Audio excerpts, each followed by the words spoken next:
En la historia del narcotráfico, nombres como Pablo Escobar y Griselda Blanco resuenan como revolucionarios modernos. Para descubrir los orígenes de este comercio, debemos retroceder miles de años en el tiempo, donde se encuentran los primeros rastros del comercio, de comercio de drogas entre diversas civilizaciones antiguas, incluso antes de 1600 a.C. Sí, así como lo escuchas. Ese dicho de que en tiempos de antes todo era más sano merece ser revisado con lupa, y ya mismo te cuento el porqué. En este viaje por el pasado, exploraremos cómo eran los antiguos narcotraficantes en las civilizaciones griegas y romanas. A pesar del tabú que rodea el uso de drogas recreativas en la historia, se han encontrado referencias principalmente en contextos medicinales y religiosos. Sin embargo, ¿qué sabemos sobre su uso con fines recreativos? Aunque escasas, las menciones sugieren que los antiguos también buscaban alterar su realidad de diversas maneras. Gracias a los avances en arqueología, traducción y ciencia, hoy podemos tener una idea más clara de cómo era el uso de drogas en las civilizaciones antiguas. En la antigua Grecia y Roma, por ejemplo, el opio y el cannabis eran drogas prominentes en el comercio de narcóticos. Además, el cornezuelo de centeno era una droga local popular. Sorprendentemente, un hongo llamado ergot también jugó un papel crucial, influenciando discretamente la historia de las drogas en estas civilizaciones. En la antigua Grecia, hasta el 1600 a.C., un culto llamado Demeter y Perséfone utilizaba el cornezuelo de centeno para inducir visiones, buscando despertar los misterios eleusinos.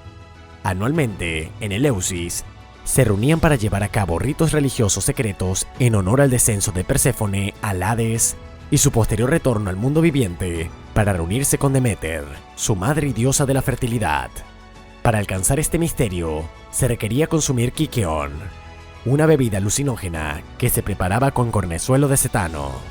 Se creía que esta experiencia desbloqueaba la comprensión de la muerte y el renacimiento. Por otro lado, en la antigua Roma y Grecia, la amapola no solo era una hermosa planta, sino también legal. Su uso era tan común que se observa frecuentemente en estatuas y grabados. Ya en 1600 a.C. se descubrieron pequeños frascos en forma de cápsulas de amapola, diseñados para transportar opio y otras sustancias psicoactivas. Estos frascos, encontrados en todo el Levante, Egipto y Oriente Medio, fueron producidos en masa bajo unidades de fabricación organizadas. Se cree que el opio llegó a la antigua Grecia desde Mesopotamia y Egipto. En la era clásica, el extracto de la planta se conocía como Opium Thebaiacum, en referencia a la ciudad de Waset, conocida por los griegos como Tebas. Otra versión, Opium Cyrenaicum, era una variable que crecía al oeste de Libia. Los antiguos griegos también cultivaban su propio opio y tenían métodos específicos para su recolección. Los romanos, por su parte, consumían vino crético, elaborado con opio como somnífero y meconio, una bebida hecha de hojas de amapola. Además, el opio era fácilmente accesible en las calles de Roma, vendido en pequeñas tabletas en mercados especializados. A pesar de la disponibilidad de estas drogas, algunas sustancias eran ilegales, como se evidencia en Capua, donde los vendedores de droga operaban en una zona conocida como Seplasia, que se convirtió en sinónimo de drogas, perfumes y ungüentos alteradores de la mente. Las drogas encontradas en estos mercados incluían plantas como Deadly Nightshade y beleño, asociadas con prácticas místicas y potencialmente mortales si se consumían en exceso. Gemmane, también conocida como Solanacea pestosa, era utilizada principalmente con fines medicinales en lugar de recreativos. Por otro lado, el beleño era consumido por adictos serios, junto con un cóctel de alucinógenos para imitar la sensación de embriaguez. Ambas drogas se consumían por inhalación y por ingestión. Mad Honey es un tipo específico de miel extraída de las flores de rododendro. Los habitantes de la antigua Anatolia descubrieron que las neurotoxinas de esta miel causaban alteraciones en la conciencia, delirios y náuseas.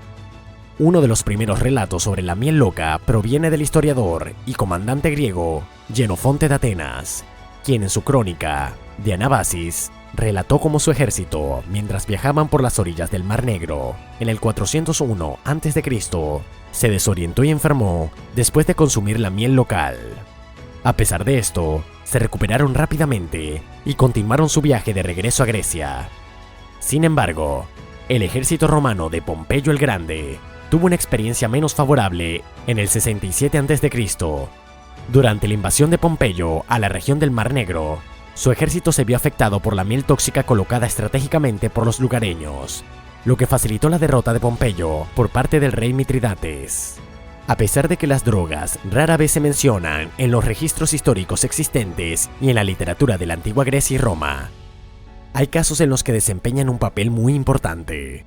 Por ejemplo, en la Odisea, Homero describe cómo Helena de Troya disfrutaba de una bebida mezclada con una droga feliz que le ayudaba a olvidar sus recuerdos dolorosos y su ira, lo que sugiere el uso de sustancias para alterar su estado de ánimo y la mente en la antigüedad. Además, en la misma obra, Odiseo y su tripulación se encuentran con lotos azules, una especie de loto que provoca euforia y aumenta el líbido, lo que los lleva a enfrentarse a dificultades debido a los efectos de la planta.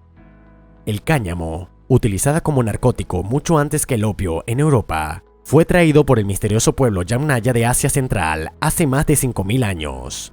Las cuerdas y telas de cáñamo eran comunes en el norte y centro de Europa, y los arqueólogos han encontrado braseros con cannabis quemado, lo que sugiere que los antiguos griegos fumaban cáñamo.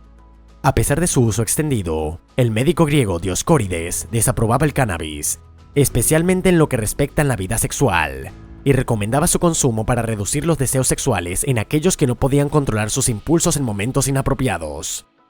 Plinio el Viejo, un destacado escritor, naturalista y comandante naval romano, no solo mencionó el cannabis como un ingrediente tóxico para el vino en ocasiones especiales, sino que también lo describió como un complemento de la alegría. Los romanos disfrutaban del cannabis en fiestas y reuniones sociales para animar el ambiente, y según Heródoto, los griegos compartían esta opinión. A pesar de su liberalidad en el uso de narcóticos, tanto griegos como romanos eran conscientes de los efectos adversos de estas sustancias, sabían de los peligros de la sobredosis, especialmente en el caso de drogas como Deadly Nightshade. Dioscórides, por ejemplo, advirtió claramente en sus escritos que las drogas pueden ser mortales si se abusa de ellas. Sin embargo, existe otra faceta de esta historia que es importante tener en cuenta. En la antigüedad, el suicidio era más aceptado y considerado normal en comparación con la mentalidad contemporánea. Las personas a menudo compraban medicamentos específicamente para este fin. Aunque el opio se usaba comúnmente como un somnífero, algunas personas mezclaban jugo de amapola con cicuta para inducir un sueño eterno y nunca despertar. Este aspecto plantea cuestiones sobre la percepción y el uso de drogas en la sociedad antigua. El amor de griegos y romanos por las drogas plantea interrogantes éticas y morales sobre su legalización. ¿Estaban en lo correcto al permitir el uso libremente o deberían haber impuesto restricciones más estrictas? La respuesta a esta pregunta es compleja y depende de la perspectiva de cada persona. ¿Qué opinas tú? ¿Deberían haber sido más estrictos en el uso de drogas o estaba justificado en el contexto de su época? Comparte tu opinión en los comentarios. Y como nosotros estamos aquí para traerte solo información de valor, no olvides suscribirte, darle like al video y volver muy pronto al canal, que seguiremos creando mucho más contenido de calidad para ti. Nos vemos pronto y recuerda que los tiempos nunca son como nos cuentan. Atrévete siempre a averiguar más de lo que escuchas.